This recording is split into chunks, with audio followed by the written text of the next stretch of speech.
Welcome to kitchen diaries. ಇವತ್ತು ನಮ್ಮ kitchen ಡೈರಿಲಿ chicken ಚುಕ್ಕಾನ ಹೇಗೆ ಮಾಡೋದಂತ ತೋರಿಸ್ಕೊಟ್ಟಿದ್ದೀನಿ. ಅದು ನನ್ನ ವಿಧದಲ್ಲಿ ಹೀಗೆ ಈಸಿಯಾಗಿ ಮಾಡೋದು ಹೇಗಂತ ತೋರಿಸ್ಕೊಟ್ಟಿದ್ದೀನಿ. ಈಗ ವಿಡಿಯೋ ನೋಡೋಣ. ಮೊದಲಿಗೆ ನಾನು ಇಲ್ಲಿ ಅರ್ಧ ಕಿಲೋ ಅಷ್ಟು ಚಿಕನ್ನ ಚೆನ್ನಾಗಿ ವಾಶ್ ಮಾಡಿ ತೆಗೆದಿಟ್ಕೊಂಡಿದ್ದೀನಿ. ಈಗ ಇದು ಸೈಡಲ್ಲಿರಲಿ. ಇಲ್ಲಿ ನಾನು 1 ಸ್ಪೂನಷ್ಟು ಜೀರಿಗೆ, 1 ಸ್ಪೂನಷ್ಟು ಸೋಂಕಾಳು, ಹಾಗೆ 1.5 ಸ್ಪೂನಷ್ಟು ಕಾಳು ಮೆಣಸನ್ನ ಹುರ್ಕೊಂಡು ತಗೊಂಬಂದಿದ್ದೀನಿ. ಇದನ್ನು ಸ್ವಲ್ಪ ತಣ್ಣಗಾದ್ಮೇಲೆ ಇದನ್ನು ಸ್ವಲ್ಪ ತರಿಯಾಗಿ ಪೌಡ್ರ್ ಮಾಡ್ಕೋಬೇಕು. ಇಲ್ಲಿ ನಾನು ಸ್ವಲ್ಪ ಸಾಂಬಾರು ಈರುಳ್ಳಿನ ಸಿಪ್ಪೆ ಬಿಡಿಸಿ ತೊಳೆದಿಟ್ಕೊಂಡಿದ್ದೀನಿ. ಈಗ ಇದನ್ನು ಸ್ವಲ್ಪ ತರಿಯಾಗಿ ಗ್ರೈಂಡ್ ಮಾಡ್ಕೋಬೇಕಾಗತ್ತೆ.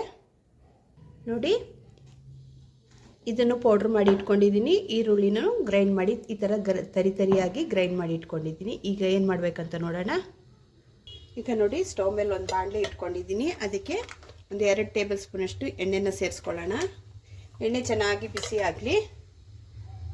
ಈಗ ನೋಡಿ, ಎಣ್ಣೆ ಬಿಸಿ ಆಗಿದೆ. ಎಣ್ಣೆ ಬಿಸಿ ಆದಮೇಲೆ ಸ್ವಲ್ಪ ಕರ್ಬೇವಿನ ಸೊಪ್ಪು ಹಾಕ್ಕೊಳ್ತಾ ಇದ್ದೀನಿ.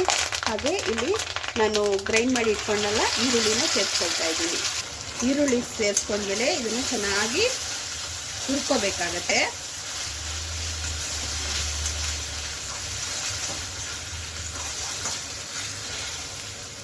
ಈರುಳ್ಳಿನ ಚೆನ್ನಾಗಿ ಹುರಿದ್ಮೇಲೆ ಇಲ್ಲಿ ನಾನು 1 ಟೇಬಲ್ ಸ್ಪೂನಷ್ಟು ಶುಂಠಿ ಬೆಳ್ಳುಳ್ಳಿ ಪೇಸ್ಟ್ನ ಹಾಕ್ಕೊಳ್ತಾ ಇದ್ದೀನಿ. ಇದನ್ನು ಹಾಕ್ಕೊಂಡ್ಮೇಲೆ ಇದರ ಹಸಿ ವಾಸನೆ ಹೋಗೋವರೆಗೂ ಚೆನ್ನಾಗಿ ಲೋ ಫ್ಲೇಮಲ್ಲಿ ಹುರ್ಕೋಬೇಕು.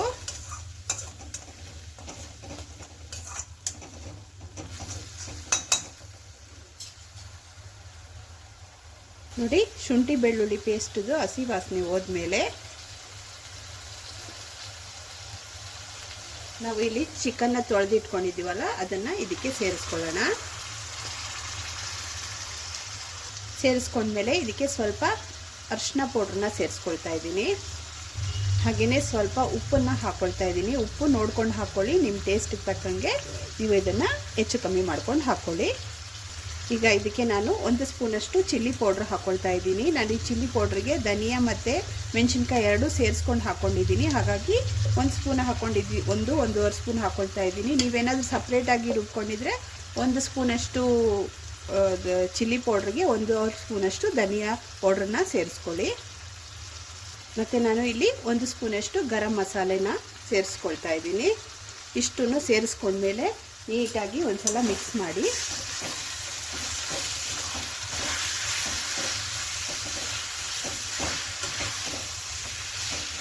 ಮಸಾಲೆ ಪೌಡ್ರೆಲ್ಲ ಚೆನ್ನಾಗಿ ಬೆರೆಯೋ ಥರ ಮಿಕ್ಸ್ ಮಾಡ್ಕೊಳ್ಳಿ.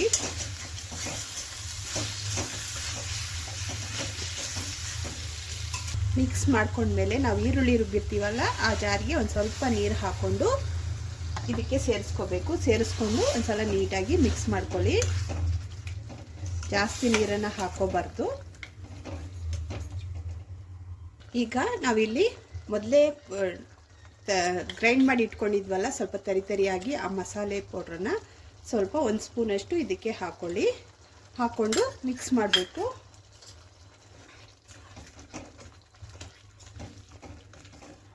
ಮಿಕ್ಸ್ ಮಾಡಿದ್ಮೇಲೆ ಇದನ್ನು ಕ್ಲೋಸ್ ಮಾಡಿ ಒಂದು 10ರಿಂದ 15 ನಿಮಿಷ ಬೇಯೋದಕ್ಕೆ ಬಿಡಬೇಕಾಗುತ್ತೆ.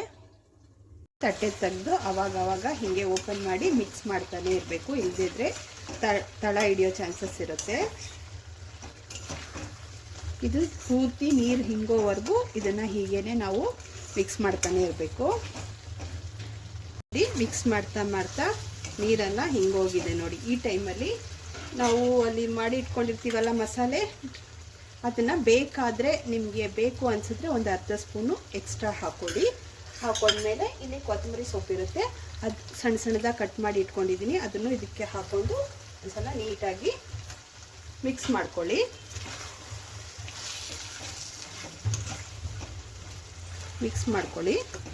ಚೆನ್ನಾಗಿ ಮಿಕ್ಸ್ ಆದಮೇಲೆ ಸ್ಟವ್ ಫ್ಲೇಮ್ನ ಆಫ್ ಮಾಡ್ಕೋಬೋದು.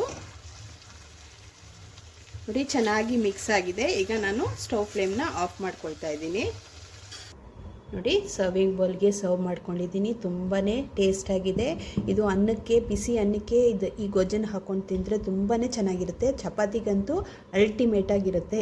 ಇವತ್ತಿನ ರೆಸಿಪಿ ಏನಾದರೂ ನಿಮ್ಗೆ ಇಷ್ಟವಾದರೆ ಲೈಕ್ ಮಾಡಿ, ಶೇರ್ ಮಾಡಿ ಮತ್ತು ಸಬ್ಸ್ಕ್ರೈಬ್ ಮಾಡೋದನ್ನ ಖಂಡಿತ ಮರಿಬೇಡಿ.